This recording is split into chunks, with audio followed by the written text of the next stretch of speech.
Hello OptionStrat traders, Steve Ganz here, coming back at you with another in the series of the compare and contrast. So this is going to be the second part, or the second in the series. I do plan on doing a whole bunch of these over the coming weeks. And again, my goal is to do one a week, and we're going to compare and contrast similar type positions for the most part. As you know, last week we compared an iron butterfly to a straddle. And if you haven't seen that, go back and take a look at that. But this is the iron butterfly. I want to continue now comparing the iron butterfly to some other things.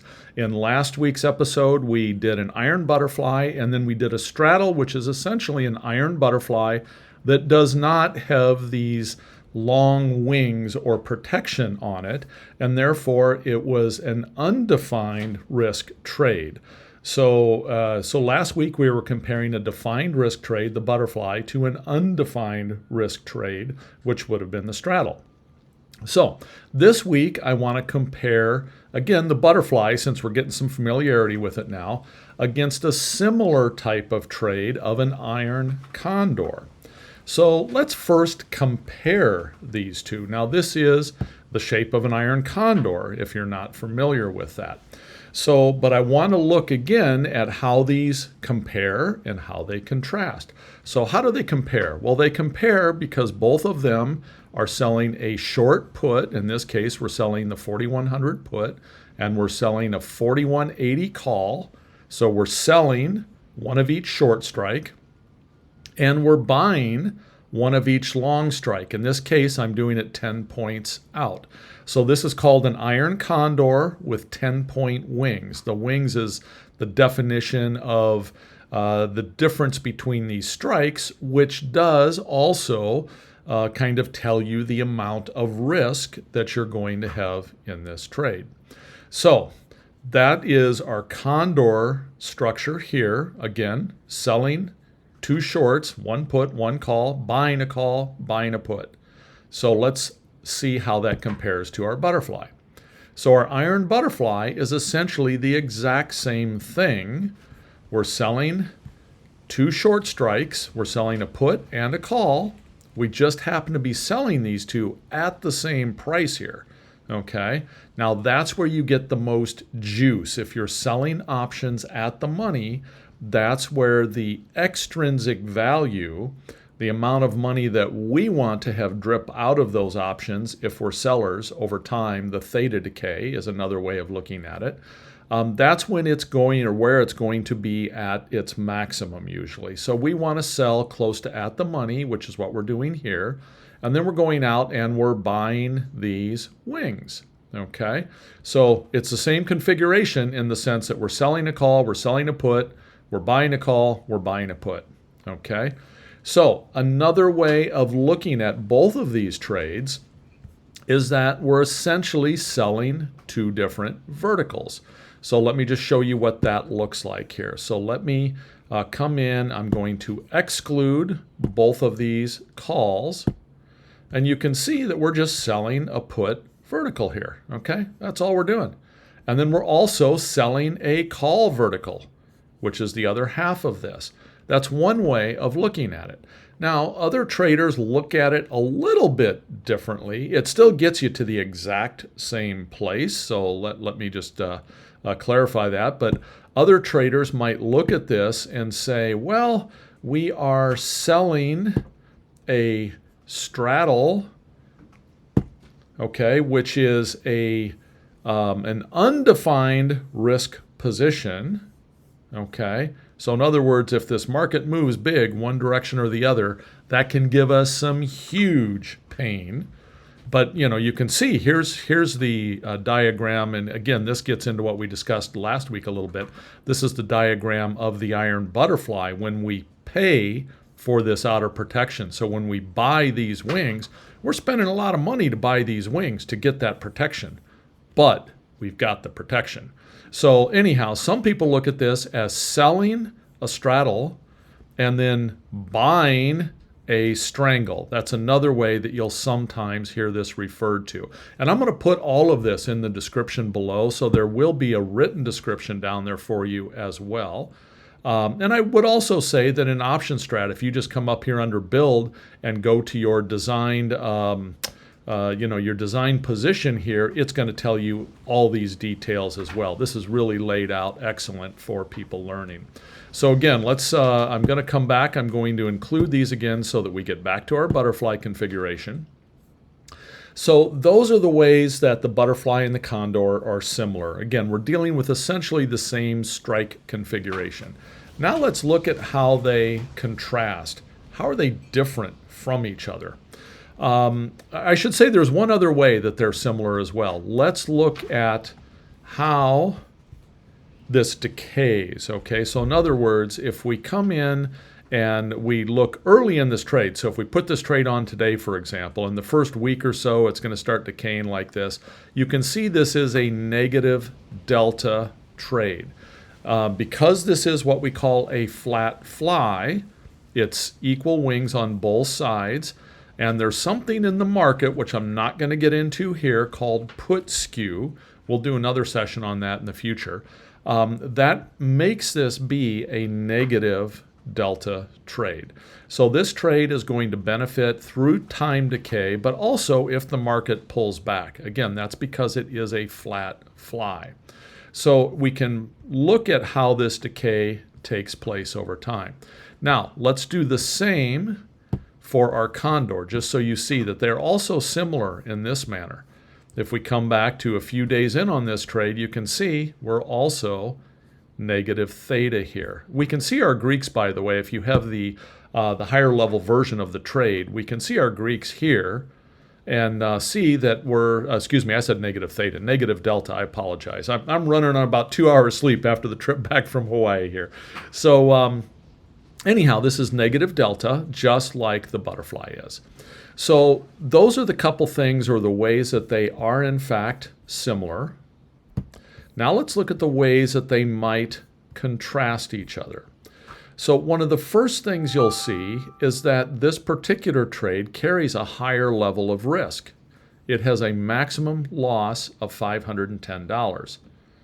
But we're taking in a credit of almost $4,500. So we have a maximum profit potential here of close to $4,500. So we have a higher loss potential and a higher max profit potential.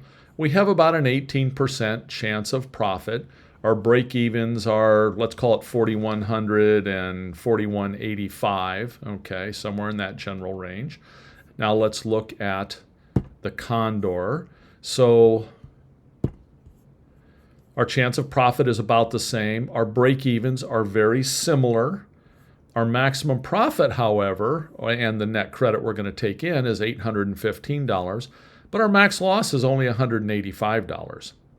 So this trade carries less reward to it, but it also carries a lot less risk to it.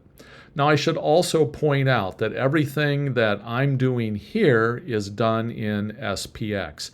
SPX is the vehicle that I and most of my students trade for a number of reasons. But if you are looking for something to trade smaller in size, SPY is 1/10 of SPX. So everything I'm showing you here would be 1/10 less. You'd have 1/10 the amount of profit. So you'd have $81 in profit and you would have $19 in max loss if you did this trade in SPY. And again, that's a rough average. It's going to be very close to that. So just keep that in mind, but I'm showing all of these in SPX just because it's a little bit easier to show, given that it's a larger product, larger size to it. So, and I'm also out quite a ways in time here. I'm out 42 days in both of these trades. There's no magic to 42 days. I just picked a point out in the future. This is kind of in the window of what my students and I usually trade. We're usually in that 21-day to as many as 80-day window. And what we're looking at here is we're largely just looking at theta decay. So I never am looking to get into this trade personally and looking to carry this thing to expiration to where I'm going to come out of this with $4,500 in profit. That is not my goal or my objective, and I would virtually never be in a situation where that would happen unless I just happened to have fallen asleep for 44 days or 42 days and I woke up and I happened to be pinned right there. What I and most traders that are trading professionally shoot for is we just want to take a little piece out of this trade when the risk is lower and get our profit potential that we're looking for, which might be in the neighborhood of 10 to 20%, somewhere in there, and move on. So why don't we look to carry these to expiration? Well, if we move this out, so let's just say we get close to expiration here. Let's get out to where we have 4 days remaining. Let's even go a little further here. Let's go to where we have 2 days remaining in this trade. So one of the things you'll notice when we get close to expiration, look how much steeper this curve is here, okay? So you'll notice, and this is what's called gamma, by the way, and we can see our gamma numbers right here. And gammas are shown in a very fractional sort of, or very decimalized number. I don't really pay much attention to the number. I personally am paying attention to the steepness of this curve. So why is the steepness of the curve important? Well, let's say this position goes from here at around 41, call it 41.30, and the market drops down to, let's say it drops down to 4,100. So from 41.30 here, where I've got $1,600 in profit, to 4,100, I've lost $400 in profit in this trade in that 40-point move. Now let's see what happens earlier in the trade if that happens. So now I go from 41.30 roughly down to 4,100. Well, that trade only changes about $100. In this case, because it's earlier in the trade, that down move actually works in my favor. But again, I'm not really looking at down move or up move here. I'm looking at the impact that a move will have early in the trade when our T0 line here is flat versus what that same move means P&L wise when that curve is steeper. Again, and this is why I and most professional traders aren't looking to try to carry these positions to expiration. You just kind of get to where you're balancing on a knife's edge here, and a move of 40, 50 points either way could be potentially catastrophic to your P&L. Now, there are traders that love to trade these right to the wire, and that's great. I used to day trade for years. This is a little more akin to day trading at that point. In fact, there's a large contingency of people that trade what's called 0 DTE. They're entering these trades on the day of expiration, and they're looking for this theta decay to happen during the course of that day. Now, they do that because theta decays fastest as you get later in the trade. The later you get into the trade, the higher your theta number is, the more dollars you're picking up per day. And again, we can look at that too here. If we come all the way out here, I thought that theta would change there. It did not. But as we get lower in expiration here, or we get closer to when we open the trade, that theta is less. Theta accelerates when you get later into the trade. So once we open this trade, you'll actually see those numbers changing as you get closer to expiration. So anyhow, that's the reason that most professionals, they look to get their 10, 15, 20, whatever number they're shooting for. That varies depending on strategy, etc. And then get their little piece when the risk isn't too high, get out, move on, open a new trade.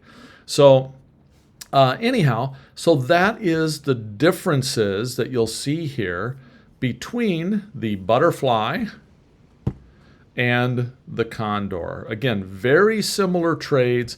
The Condor, however, has a lot less risk, a lot less reward, where the Butterfly, on the other hand, has a much higher potential reward, as well as a little bit higher risk, almost double the risk.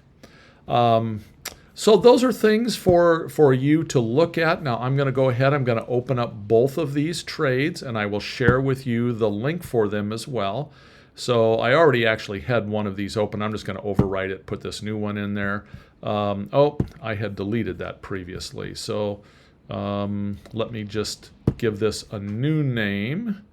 We'll just call this 2. And then I should be good to do that. Oh, save as new trade is probably the easier way of doing it. All right, I'm going to copy that link.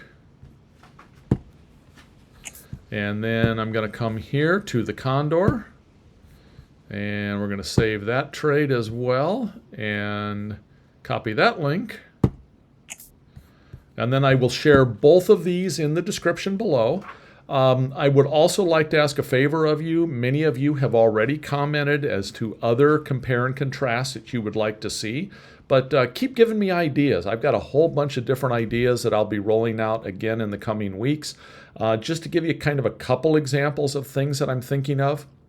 One of them is going to be to compare and contrast 100 shares of stock versus 100 shares of synthetic stock. We can simulate or create a synthetic stock position using options. A lot of people don't know that. There's pros and cons to that. So we can take a look at that. Another one is maybe to compare owning 100 shares of stock to doing covered calls on 100 shares of stock. A lot of people like to write what are called covered calls, and we can kind of compare and contrast why you might want to do that, not do that. And I know some people have asked for contrast and compares against some pretty, what I'll call kind of complex positions. Things like back ratio spreads and things like that. While we may get there at some point, my goal right now is to try to keep this as simple as possible, working basically off the common positions that most people are going to be familiar with. I do know that one I'm also going to look at in the future is I'm going to look at comparing an iron condor to a regular condor.